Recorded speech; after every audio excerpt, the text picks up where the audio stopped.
Awesome. Okay, welcome in everyone to the final virtual event of STEM for Girls Summer Summit 2023. I know some of you are still filtering in, which is totally fine. We have a little bit of housekeeping to go through beforehand anyway. Today we're beyond excited to kick off our culminating event for Summer Summit 2023 here at STEM for Girls. We're going to be having a virtual chat with an astronaut aboard the International Space Station. So if you've missed any of our previous sessions this summer that have been leading up to this, you can check them out on YouTube or in the STEM for Girls Clubhouse. As listed below on the screen, we've checked in so far with geologist Kathleen Stone, meteorologist Ashley Brauweiler, and avionics instructor Melissa Barton. So those were all amazing sessions. Like I said, feel free to tune in on our YouTube channel or in the Clubhouse if you are a STEM for Girls member. Just wanted to say none of this would be possible without our amazing community partners, our sponsors, and our role models. It's because of all of this that STEM for Girls programs have been able to grow so rapidly. And hopefully we're going to only continue to keep growing. So when you're ready to join the STEM community to design dreams, build futures, and make tomorrow better, reach out, send us an email, send us a message, because there's a lot more to discuss. So while we meet today on a virtual platform, I'd like to take a moment to acknowledge the importance of the Indigenous peoples of all the lands that we're on today, in which we all call home. I'd like to acknowledge that I'm joining today from the ancestral homelands of the Beothuk, and we acknowledge with respect the diverse histories and cultures of the Beothuk, Mi'kmaq, Innu, and Inuit of this province.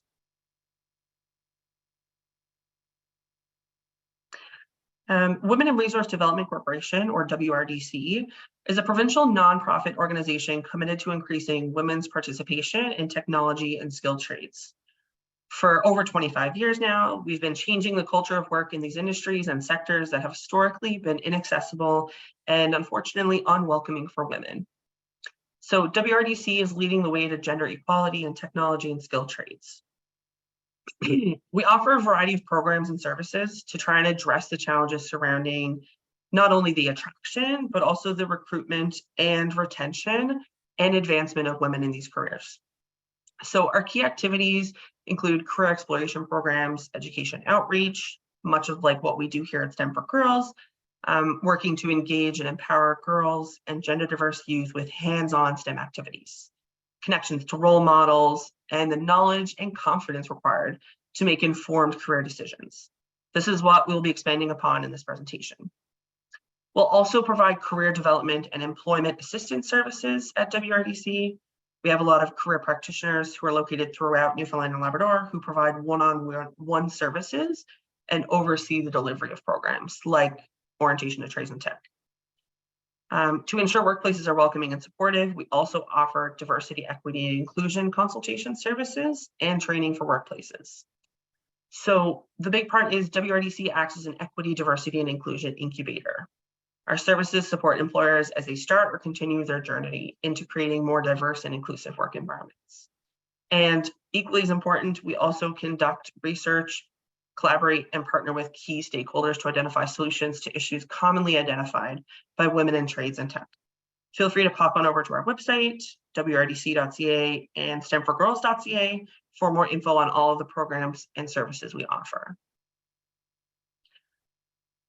One thing I wanted to go over briefly was the idea that here at STEM for Girls and at WRDC as a whole, we have an inclusive definition of girls and women. So what that means is we welcome anybody joining us today who want to learn about connecting with role models, being part of the STEM community, possibly furthering an interest, or even maybe going down a career path. So when we say women and girls, we mean that in an inclusive sense, not just a cisgendered sense.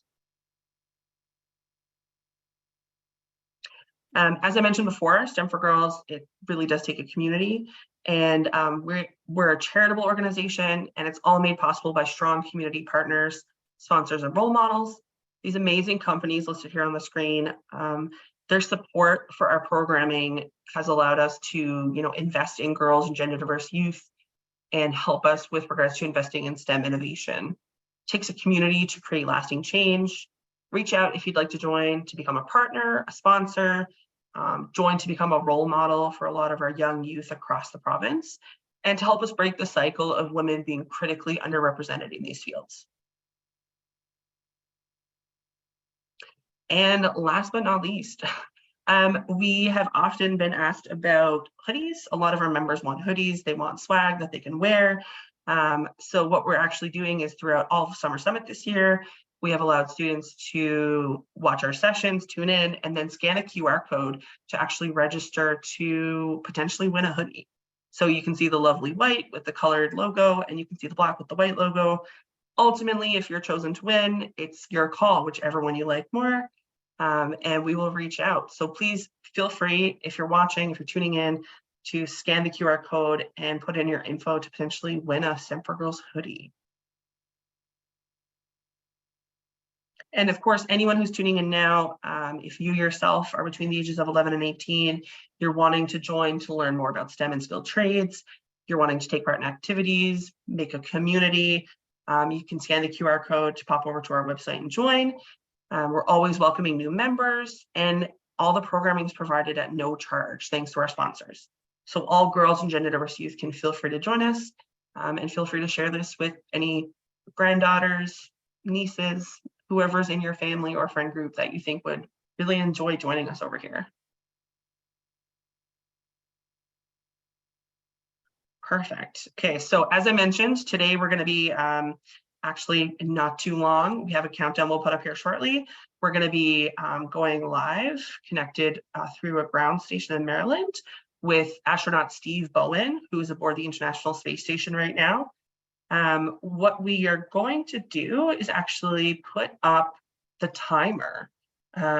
So we are lucky enough, I'm just gonna, we can go ahead, and if you want to stop sharing your screen, Trina, and ground station, if you're okay to go ahead and share your screen again. So we have the time, the clock up on the screen. And then anyone that's watching, they're able to kind of see the countdown up until Brian needs to jump on and introduce things before we jump in there. Ashley, sorry to interrupt. I need to do one quick thing here for the Facebook Live. Yeah, absolutely.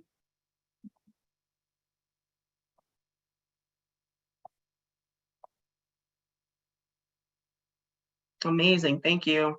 So as everyone can see, we have the countdown clock here, so you can see the minutes, the seconds. So this says countdown to acquisition. We'll hear a little bit about that. So we're looking at roughly 11 minutes and 54 seconds right now.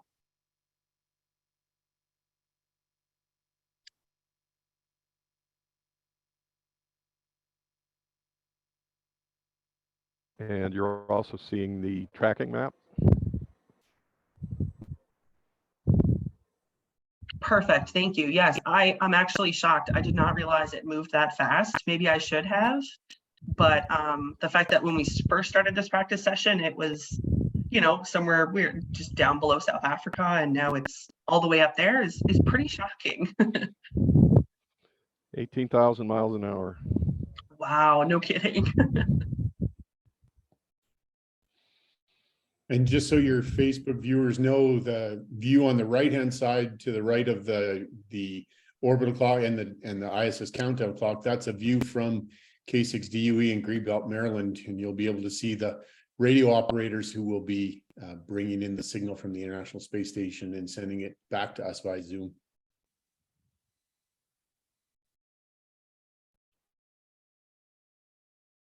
So Brian, you're going to kick things off in about 4 minutes, I guess. Is that correct? Yeah, just a little over 3 minutes. Okay, we'll do one perfect. quick check to make sure that K6DUE is good, and then we'll start in with the script. And again, just leave that, if you don't mind, leave that screen up. That's the perfect Absolutely. thing to watch. Yeah, sounds great. Thank you. And as soon as we acquire AOS, we will switch the clock to show LOS, which will show the time available for the questioning. Over.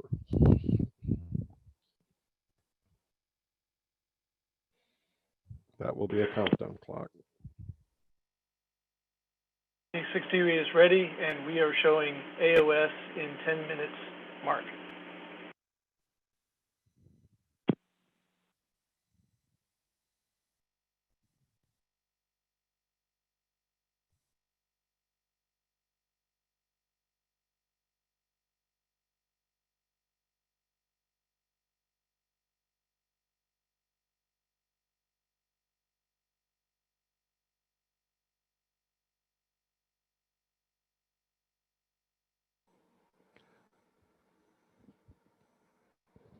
Just a little additional info on the tracking program. The yellow circle is who can see the ISS or where the ISS can see anywhere in that yellow circle. And it also means where the radio works from the ISS to folks on the ground. So when the yellow circle gets down to K6 DUE is when we'll be able to talk to them. When the yellow circle moves off K6 DUE is when we lose them. Back to you, Ashley. Over. So that would be the explanation. I know I had a few people asking why the contact only lasts a couple, like maybe 10 minutes. That would be the explanation then. Yes, exactly.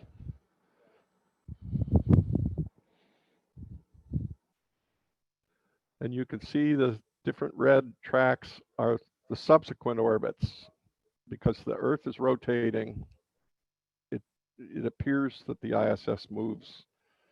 The next orbit will be not in the same exact track over the Earth because the Earth has moved out from under it.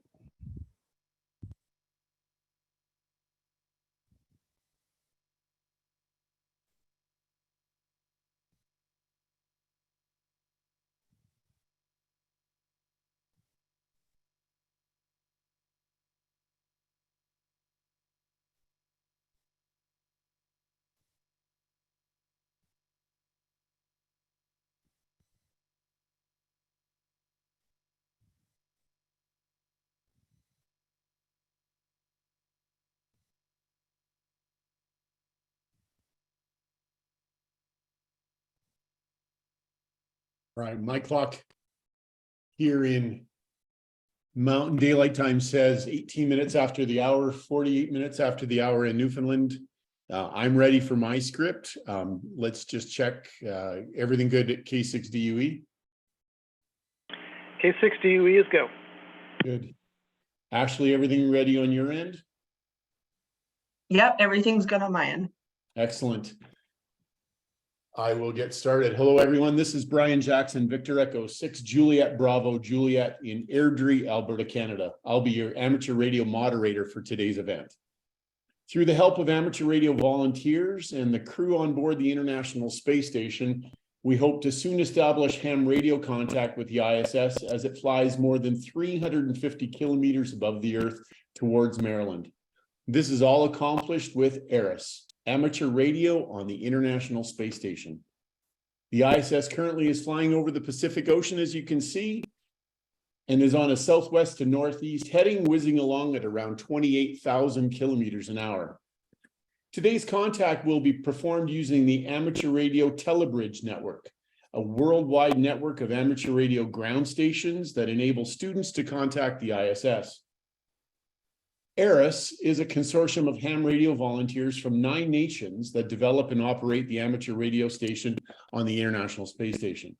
Some of the members of ARIS are the American Radio Relay League, the worldwide AMSAT Radio Amateur Satellite Corporations, the Canadian Space Agency, the European Space Agency, Japan Aerospace Exploration Agency, National Aeronautics and Space Administration, and the Russian Federal Space Agency.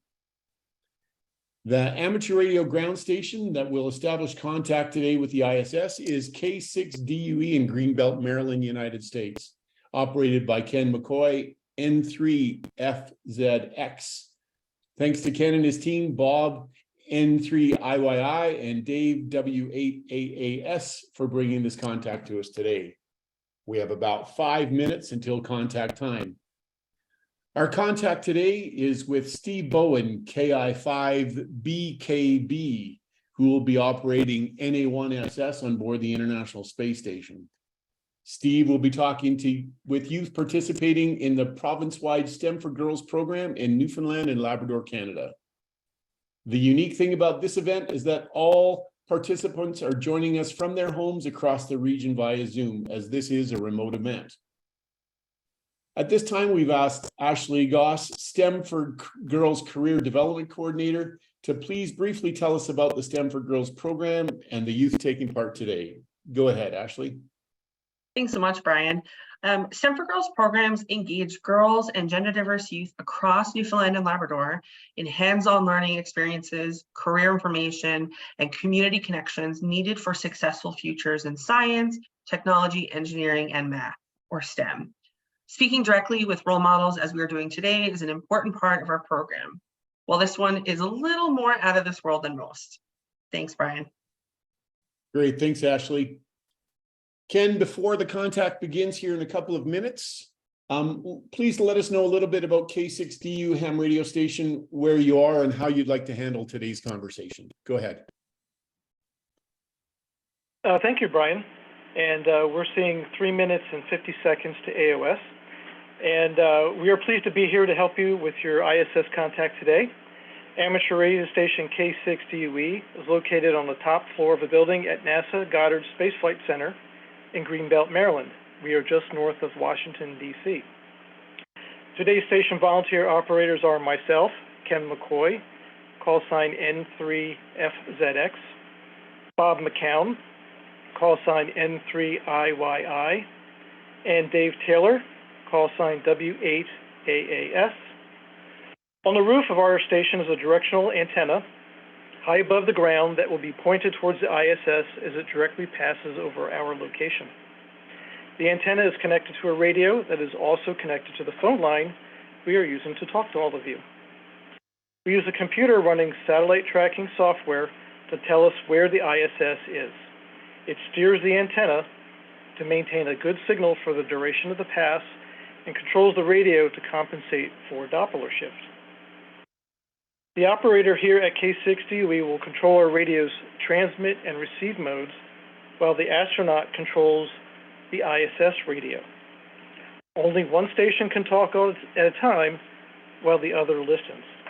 That's why it's very important to clearly say over, so that we know when to switch the radio back to receive mode so you can hear the astronaut's reply to your question. Just before the start of the pass, and we get ready to call ISS, we will open the radio squelch and you will hear some static sound like this.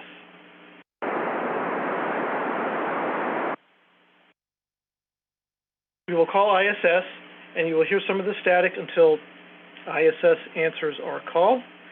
Once we have established contact with the ISS and have a good signal, we will turn it over to the school for their first question. We wish you great success. And we are now ready. We're seeing AOS now in 1 minute and 41 seconds. Back to you, Brian. Over. Great, thanks, Ken. Just a reminder to everybody participating today that even though we've done it more than 1,000 times, what we're doing on board the International Space Station is still an experiment. So you can never really tell the results, either positive or negative, until the experiment is over.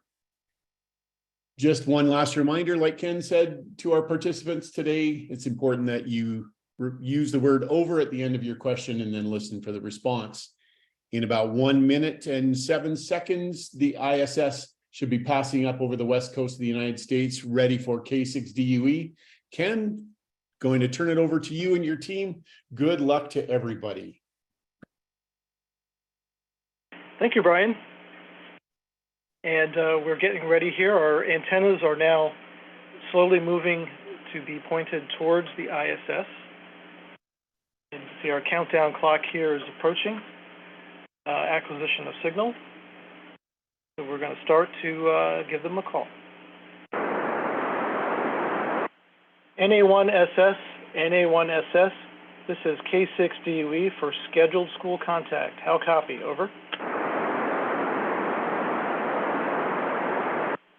NA1SS, NA1SS, this is K6DUE for scheduled school contact. How copy? Over.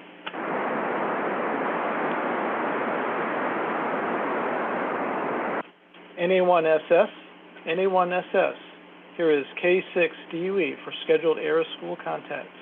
How copy? Over.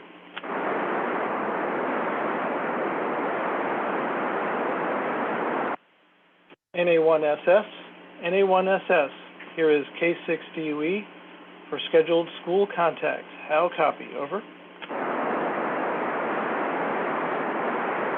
Kilo 6, Delta Uniform Echo, this is November Alpha 1, Sierra Sierra, the ISS, over. NA1SS from K6DUE. We hear you. You're coming up over the horizon. We're starting to hear you a little bit better. How do you copy us? Over. And I copy you really well. I think we're ready to start, over. We're copying you 5 by 5 as well, so let's get started. Okay, school, go ahead with your first question. This question is from Brooklyn Chippett. What was the hardest thing you had to adjust to in space? Over. And Brooklyn, the hardest thing to adjust to in space is the microgravity environment. Your body changes. Everything is different. Which way is up? You don't know. Everything is totally skewed. And so there's no up, there's no down, and your body has to adjust to that, and you have to adjust to that. So that's the hardest thing to adjust to. Over. This question is from Madison Hamlin. Have you seen the aurora borealis from space? If so, what does it look like? Over. I have seen the aurora borealis from space, and it's pretty amazing. We have some interesting passes up over into the north, and even to the south we do get some aurora as well. And it looks like sheets of ribbon, if we can get a really clear picture. Sometimes just looks like green clouds, which is also interesting. Over. This question is from Jasmine Tracy. What's your favorite part about being in the space station? Over. And Jasmine, the interesting about the favorite part of being in the space station is the people I get to spend it with. It's just an amazing group of people, amazing team working on the ground to get all our work done. That's the most incredible part for me about being on space station. Over. This question is from Anna Heffernan. What kind of music do you listen to? Over. And I listen to lots of different kinds of music, a lot of jazz, various types, and then sort of rock and roll of different types. Not as much podcasts and probably not as much classical as I do on the ground.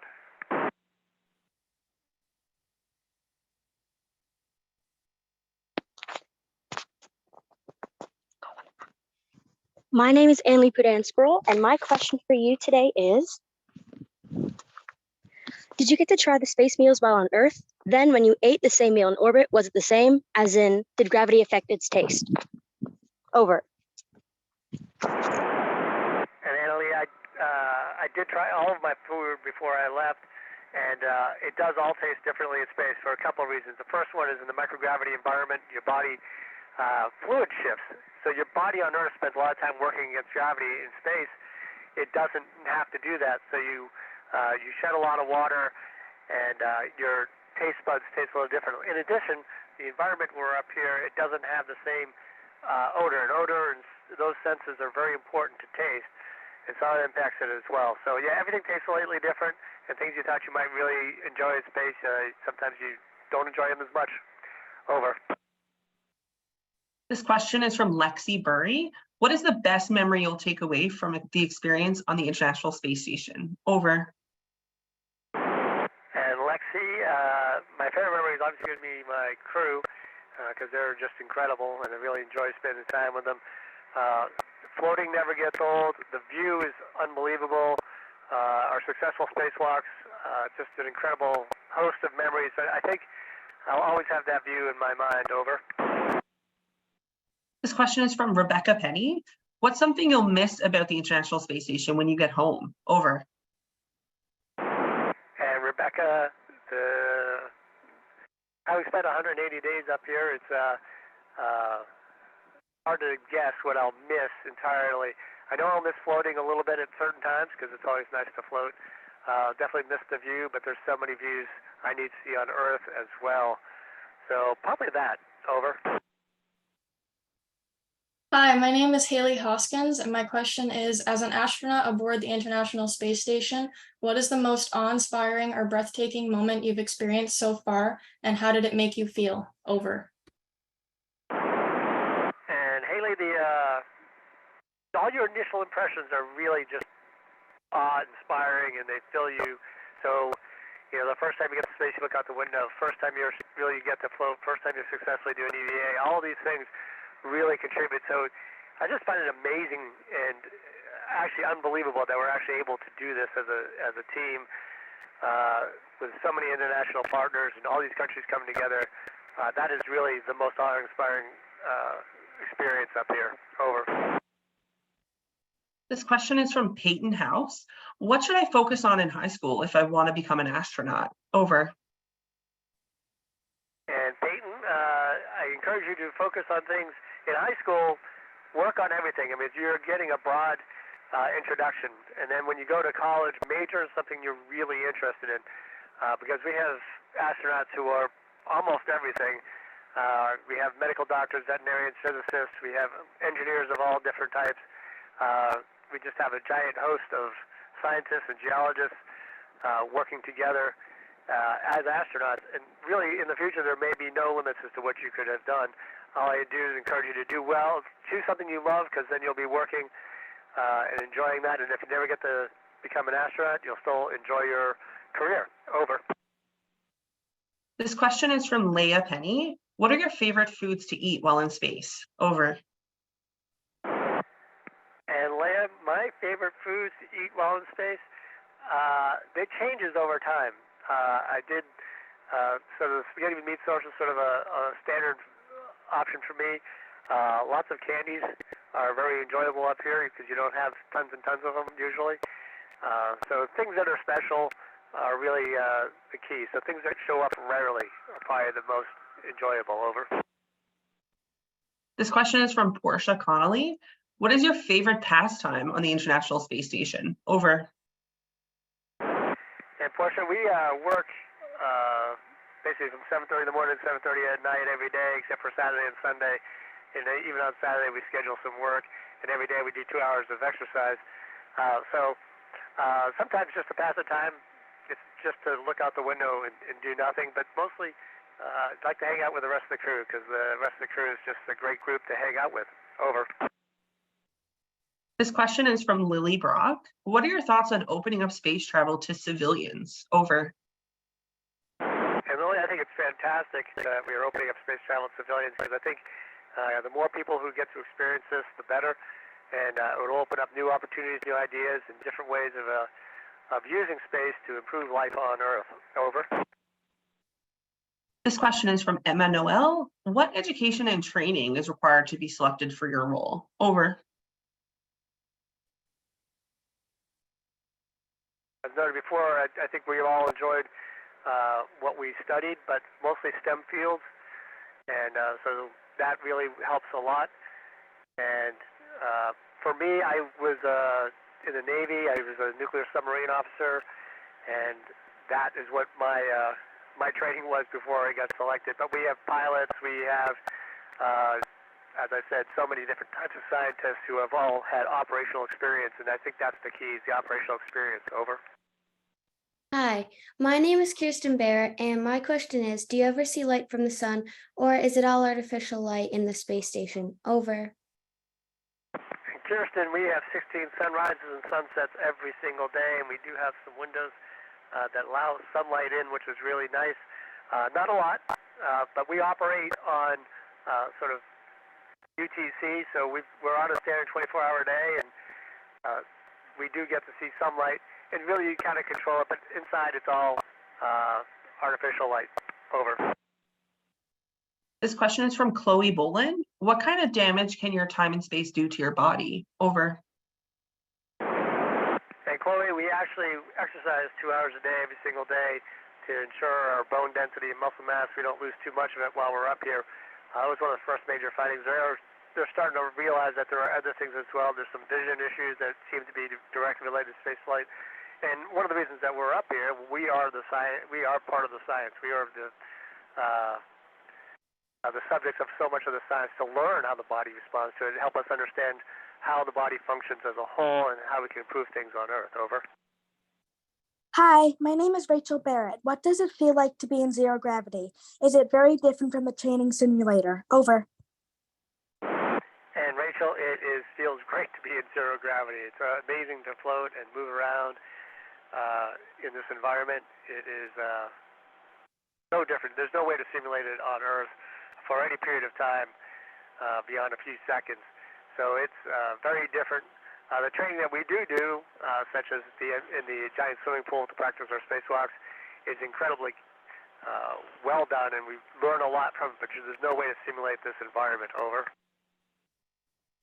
Hi, my name is Sydney Hartle, and my question is, can you bring your own things to the space station? If so, was there anything specific that you brought with you? Over. And Sydney, we can bring a few small things with us. Obviously, I brought pictures of my family and some mementos from them. That's the things that I truly brought to space with me. Just things that remind me of my family. Over.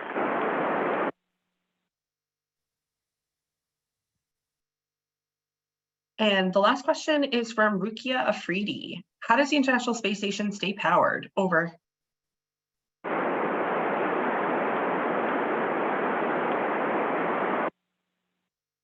This is K6DUE. We thank ISS for the successful contact. K6DUE, we'll be clear. All right, ISS is out of range. You guys did great. Amazing. Thank you so much, everyone at the ground station.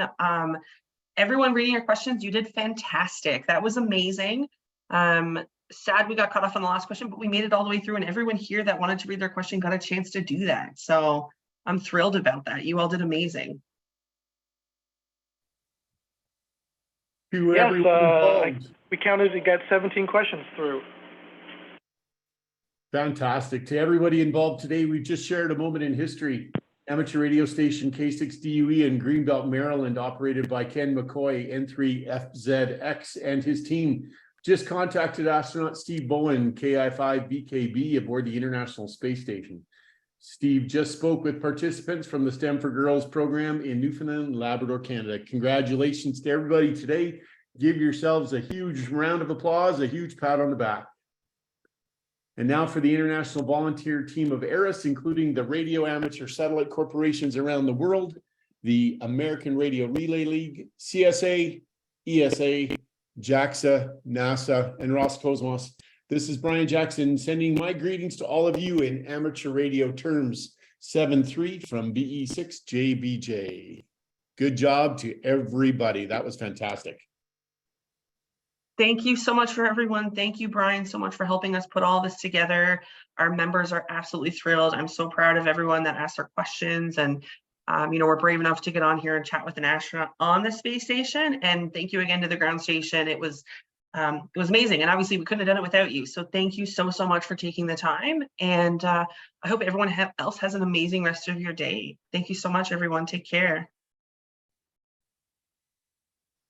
Thanks to everybody in the ground station. Thanks, Ashley, and your team. Fantastic event.